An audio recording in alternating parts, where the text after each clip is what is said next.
Olá, alunos da Univesp! Sejam bem-vindos de volta à nossa quinta semana da disciplina Pesquisa Operacional 2. Vamos dar continuidade à aula passada, agora com práticas em Python.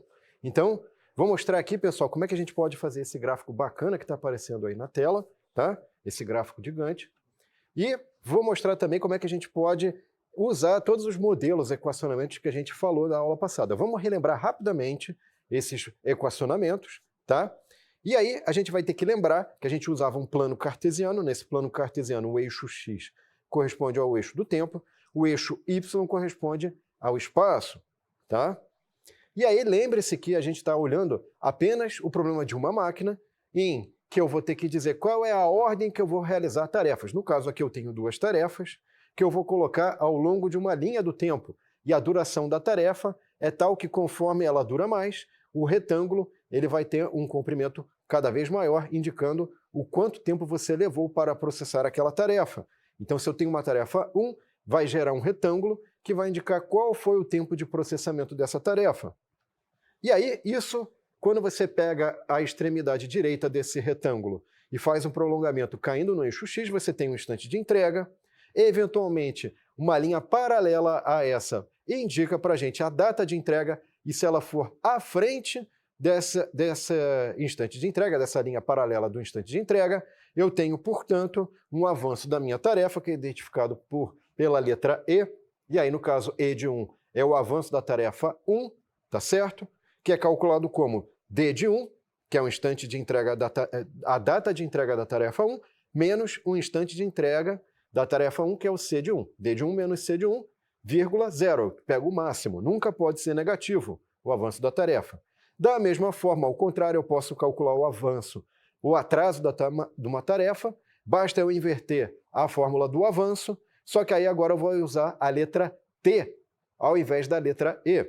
E nessa letra T, então, eu consigo aqui, só para frisar, T2 é igual a máximo de C2 menos D2 e 0. Eu pego o maior valor. Não pode ser negativo também o atraso da tarefa.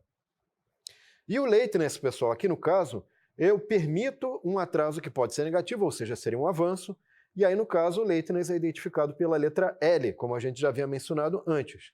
Lembrando que a nossa variável de decisão nos modelos de sequenciamento de tarefas são, na verdade, x e j, onde eu tenho, se eu sair da tarefa I para a tarefa j, então x e j é igual a 1, ou seja, x12 igual a 1 identifica que eu saí da tarefa 1 para fazer a tarefa 2, tá?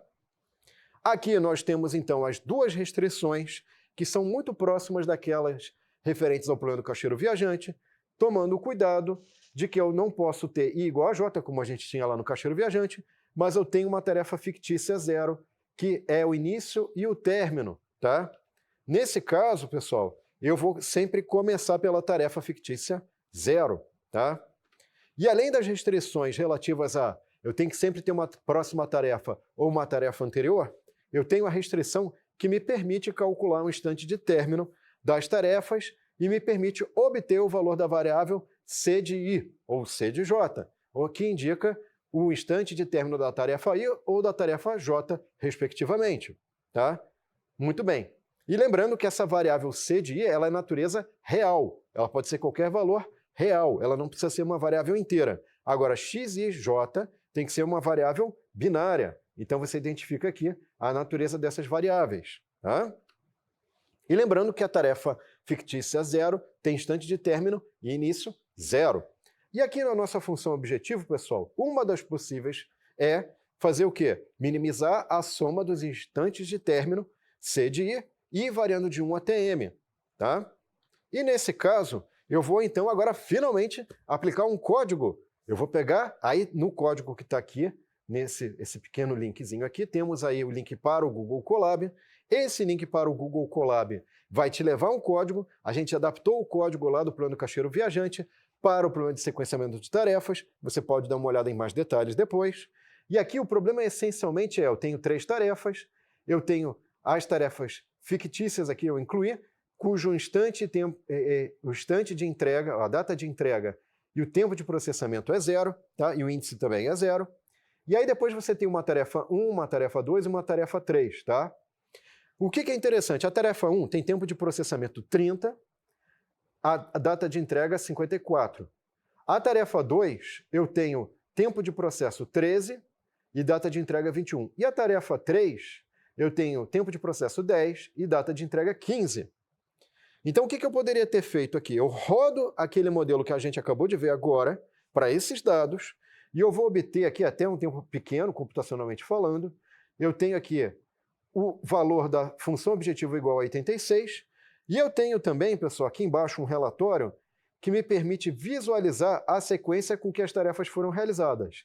3, 0, 3, 2, 1, tá? E depois eu tenho ali um instante de término e início de cada tarefa, e eu tenho um relatório detalhado. Agora, mais interessante do que ficar lendo o relatório é o gráfico de Gantt, que também é fornecido nesse código, e que permite uma rápida visualização e entendimento da sequência que as tarefas fizeram.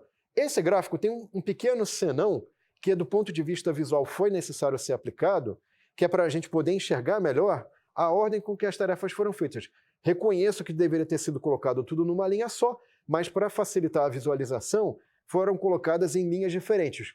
Como não são máquinas paralelas ou máquinas diferentes, o correto seria colocar tudo numa linha, mas do ponto de vista de visualização e didática, foi colocado em linhas separadas, tá?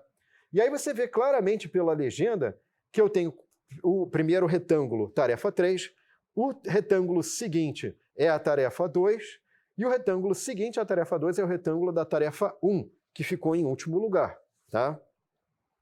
Agora, suponha que agora a minha função objetivo é minimizar o máximo instante de entrega, o famoso makespan. Nesse caso, então, pessoal, o que vai acontecer? Eu tenho aqui, de novo, um link para um Google Colab que gera esse resultado, tá?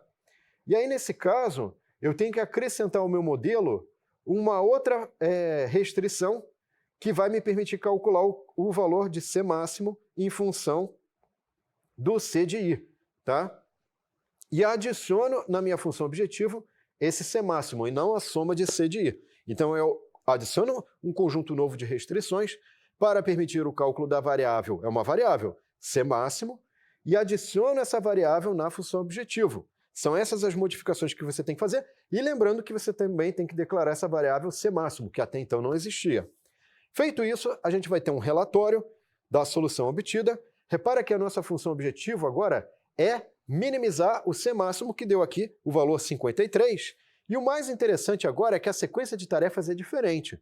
Veja, vai ser 0, 1, 3, 2. Vamos dar uma olhada no gráfico, porque sempre fica mais interessante através do gráfico.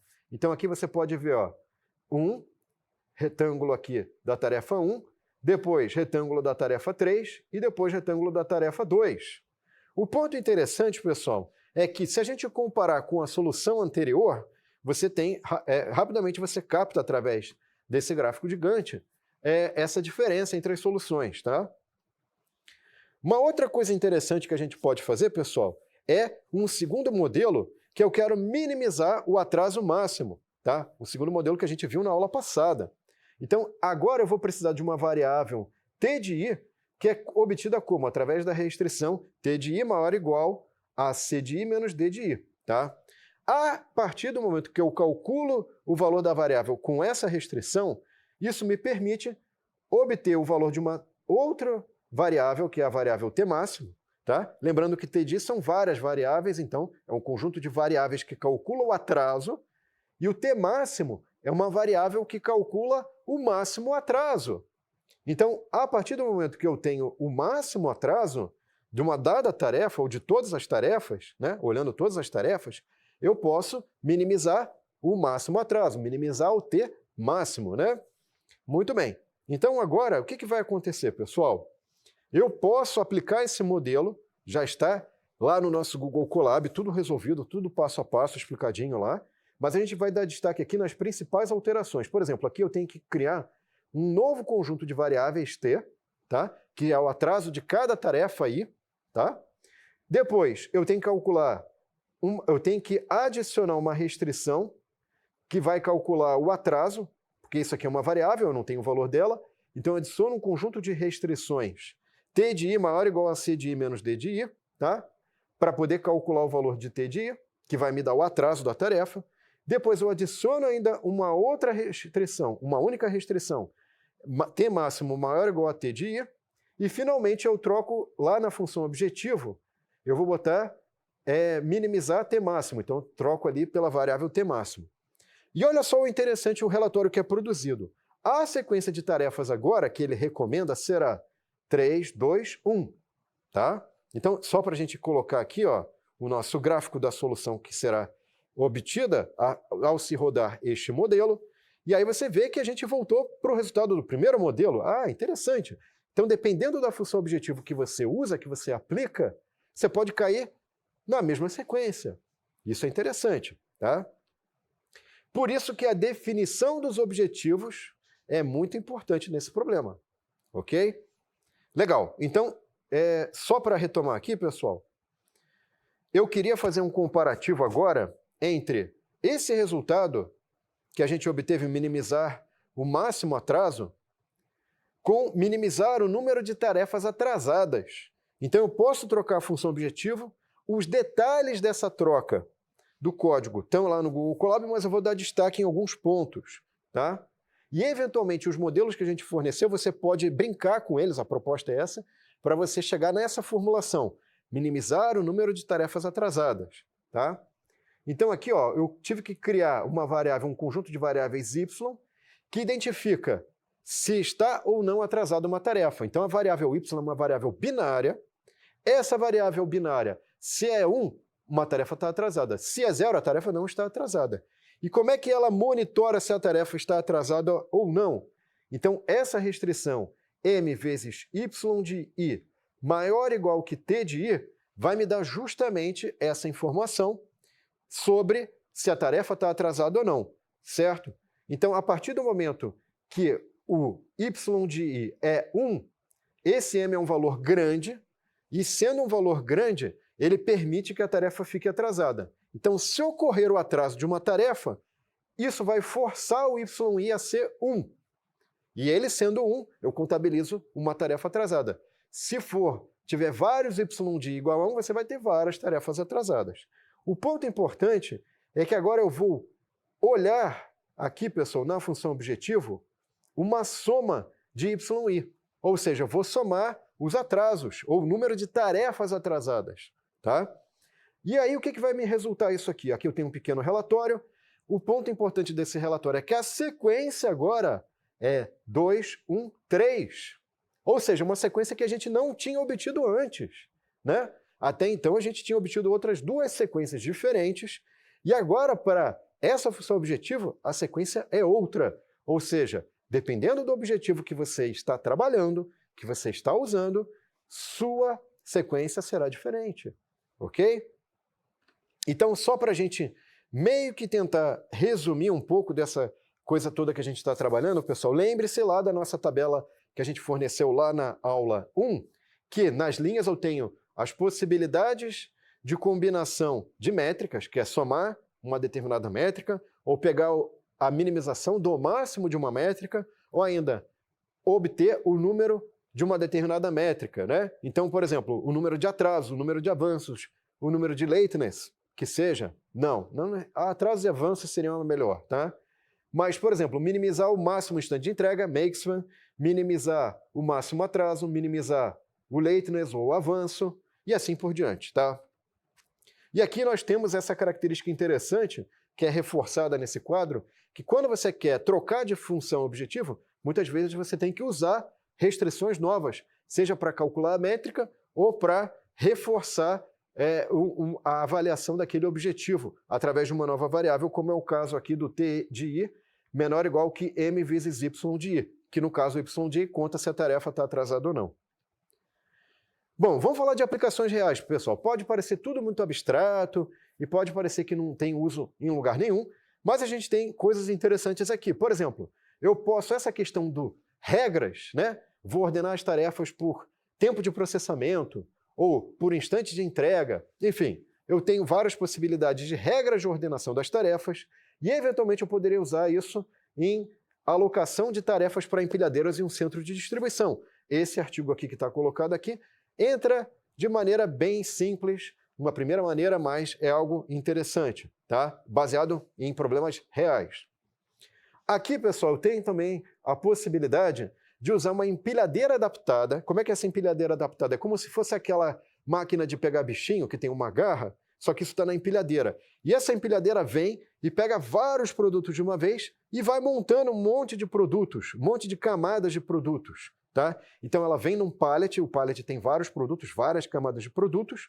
Aí essa empilhadeira usa essa garra adaptada para pegar vários produtos de uma única vez e montando os pedidos do cliente. Chega da fábrica uma coisa só, um produto só, uma pilha de produto só, e ela vai desmontando e montando como se fossem pecinhas de Lego que você vai remontando, tá? E aqui tem várias possibilidades de aplicação.